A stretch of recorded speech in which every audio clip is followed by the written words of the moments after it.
खुद से जीतने वालों को मेरा सलाम और प्रणाम।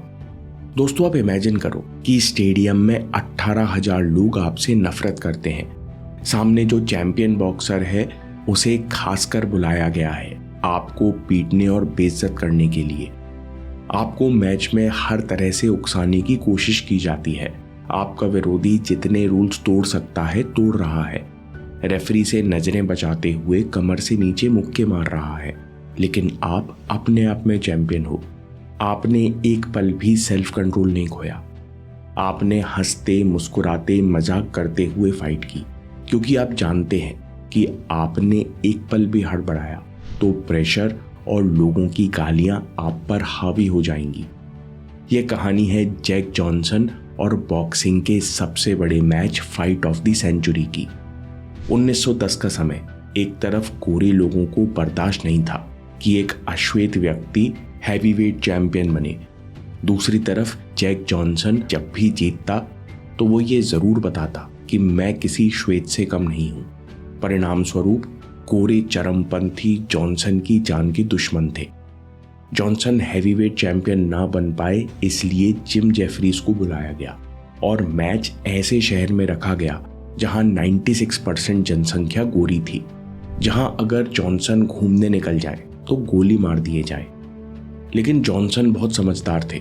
उनका मानना था कि जो लोग नफरत करते हैं ये उनकी परेशानी है, नफरत का बोझ उठाना मेरा काम नहीं।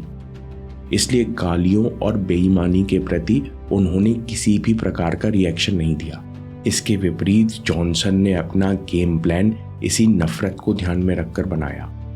जॉनसन की सबसे बड़ी ताकत थी चतुराई और डिफेंस। वे दूसरे को थकाते, फिर बाद के राउंड्स में अटैक करते। लेकिन इस बार उन्होंने अपनी स्ट्रैटेजी बदल ली। उन्होंने डिफेंस तो किया, लेकिन प्रतिद्वंदी के पास रहे। जैसे ही दूसरा प्लेयर गलती करता तो जॉनसन काउंटर अटैक करते। इस मैच में दूसरे को थकाने से ज्यादा बेइज्जत करना जरूरी था। मैच के दौरान लोग जितना जॉनसन को गाली देते, वो उतना शांत होकर सामने वाले फाइटर की गलती का इंतजार करते। जितना फाइटर चीटिंग करने की कोशिश करता, उतना जॉनसन हंसते और कहते, ये भी करके देख लो, और उस मौके को विफल कर देते। 15 राउंड में एक बार भी उन्होंने सेल्फ कंट्रोल नहीं खोया। उन्होंने एक भी मुक्का गुस्से में नहीं चलाया। चौथे राउंड में एक मुक्का जॉनसन के मुंह से कनेक्ट हुआ तो होंठ फट गया, लेकिन उन्होंने छुपाया नहीं, बल्कि वो मुस्कुराते रहे, जैसे तुम लोगों की बातों का मुझे कोई फर्क नहीं पड़ता। एक बार हेमिंगवे से पूछा गया कि आप साहस किसे कहते हो। हेमिंगवे कहते हैं, साहसी कहने का हकदार वही है जो प्रेशर में भी स्थिर और पूरे कंट्रोल में रहे। जॉन ने एक सेकंड भी कंट्रोल नहीं खोया, एक भी मुक्का गुस्से में नहीं चलाया। वे हर राउंड के साथ खुश होते चले गए और फुर्तीले होते गए।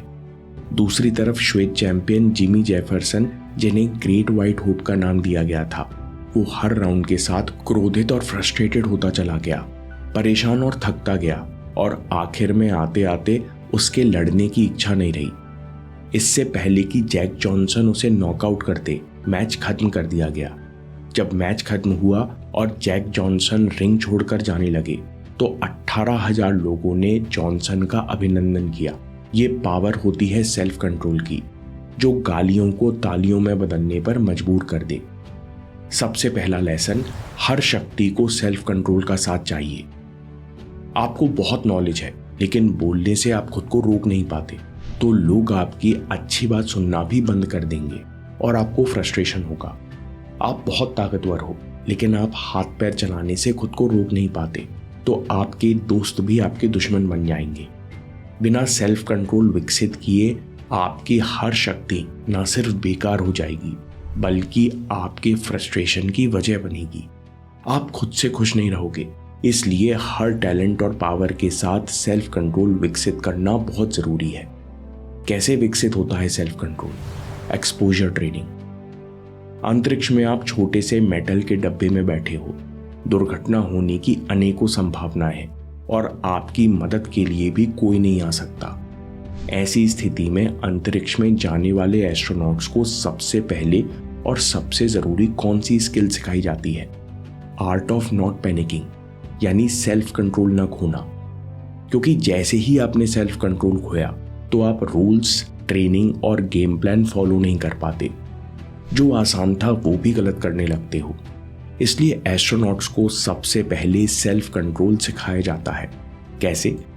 एक्सपोजर ट्रेनिंग में अंतरिक्ष यात्री को हर दिन लाइव चैलेंजेस दिए जाते हैं कि केवल 20% ऑक्सीजन बची है और इंजन काम नहीं कर रहा, अब क्या करोगे?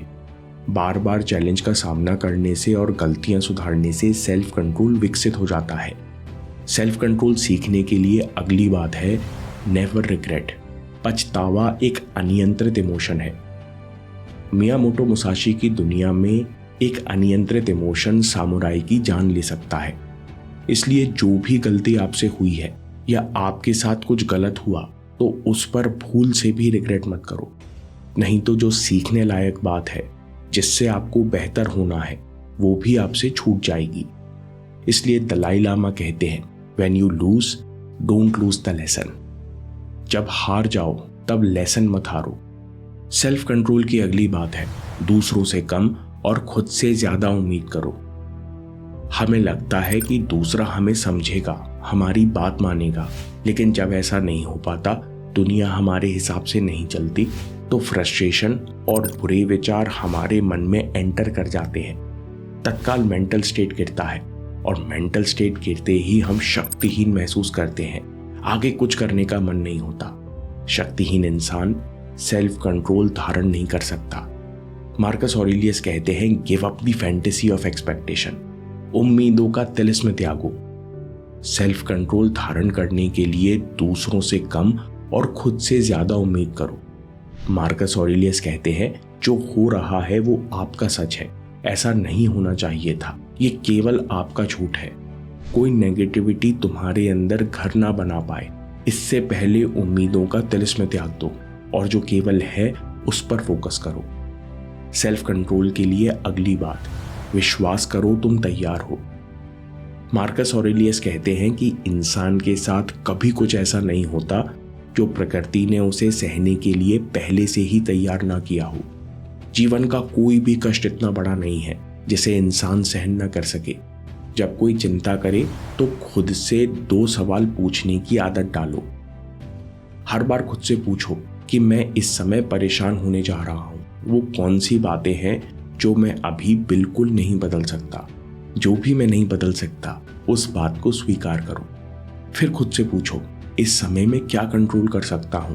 क्या अभी मैं इस समय बेहतर इंसान जैसा बर्ताव कर सकता हूं? ऐसा सोचने से हर बार दिशा मिल जाती है। बेचैन रहने वाले मन को बेहतर विचार और दिमाग को बेहतर टारगेट मिल जाता है। अब सही एक्शन लो। सेल्फ कंट्रोल के लिए 7वां पॉइंट, खुद को साबित करो। उन पलों में जब आप सेल्फ कंट्रोल खो देते हो, उस पल जॉनसन को रिंग में याद करना। हमेशा कंट्रोल में, हमेशा अलर्ट और शांत, चैलेंजेस को लेकर बहुत खुश, क्योंकि यही मौका है खुद को बेहतर साबित करने का। लोग आपको चाहे ना चाहे, आप सबसे अच्छा परफॉर्म करो। जॉनसन की तरह मुस्कुराते हुए मुश्किल और बेईमानी का सामना करो। ईंट का जवाब पत्थर से ही दो, लेकिन इमोशंस पूरे कंट्रोल में। कोई फ्रस्ट्रेशन नहीं, कोई ड्रामा नहीं। स्टोइक्स कहते हैं कि विपरीत परिस्थितियों में हर्षित रहना कि सोचना कि ये खुद को साबित करने का बेहतरीन मौका है, सेल्फ कंट्रोल में मास्टरी की निशानी है। दोस्तों, समरी में सबसे पहले हर शक्ति को सेल्फ कंट्रोल का साथ चाहिए। बिना इसके हर शक्ति न केवल बेकार होती है, बल्कि आप खुद से खुश नहीं रहोगे। दूसरी बात, नेवर रिग्रेट। पछतावा एक अनियंत्रित इमोशन है। इसके कारण जो सीखने लायक बात है वो भी आपसे छूट जाएगी। अगला पॉइंट है, सेल्फ कंट्रोल धारण करने के लिए दूसरों से कम और खुद से ज्यादा उम्मीद करो। कोई नेगेटिविटी तुम्हारे अंदर एंटर ना कर पाए, इसलिए उम्मीदों का तिलिस्म त्यागो। कैसे? विश्वास करो तुम तैयार हो। इंसान के साथ कभी कुछ ऐसा नहीं होता जो प्रकृति ने उसे सहने के लिए पहले से ही तैयार ना किया हो। सेल्फ कंट्रोल के लिए खुद से 2 सवाल पूछने की आदत डालो। मैं परेशान होने जा रहा हूं, इस समय वो कौन सी बातें हैं जो मैं अभी नहीं बदल सकता? जो नहीं बदल सकते उसे स्वीकार करो। मैं क्या कर सकता हूं ये सोचो। ऐसा करने से मन को बेहतर विचार और दिमाग को बेहतर टारगेट मिल जाता है। अब सही एक्शन लो। यही मौका है खुद को साबित करने का। मुश्किलों का सामना मुस्कुराते हुए करो, क्योंकि यही वो मौका है जहां आप खुद को साबित कर सकते हो, सेल्फ कंट्रोल की मास्टरी दिखा सकते हो। यू गॉट दिस में डॉक्टर आइवन जोसेफ कहते हैं कि जब तक हम अपने बारे में सोच नहीं बदलेंगे तब तक रिजल्ट्स में बदलाव नहीं आएगा। हमें खुद के बारे में विचारों को बदलने की ज़रूरत है। इस पर अगला वीडियो देखिए या बात के लिए सेव कर लीजिए। आपके समय से कोई वीडियो, कोई ऐप, कोई न्यूज़ कीमती नहीं है। मैं काम के किस्से लाता रहूँगा। हिम्मत, हरकत, होशियारी, हम जीतेंगे।